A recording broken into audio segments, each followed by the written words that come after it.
اور صرف اس لیے تاکہ اگر کسی کے دل کو ٹھیس لگ جائے اور وہ ٹھیس لگنے کے نتیجے میں صحیح عمل کرنے لگے تو اس سے بڑھ کر کیا ہے؟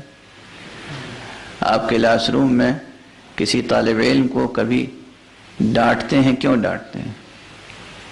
آپ اپنی اولاد کو کبھی جھڑکتے ہیں، کیوں جھڑکتے ہیں؟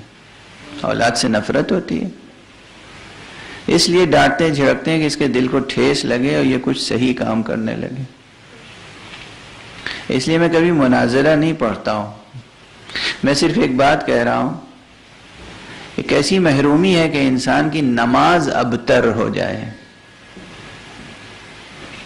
نماز ابتر، اس لیے کہ پیغمبر اکرم صلی اللہ علیہ وآلہ وسلم اس حدیث کی روشنی میں کہ ہر شے کو بسم اللہ سے شروع کرو ورنہ وہ شے، وہ عمل، وہ فعل، وہ کام ابتر ہوگا۔ تو کیا استثناء فرمایا ہے کہ سوائے نماز کے باقی ہر کام کے لیے میں کہہ رہا ہوں؟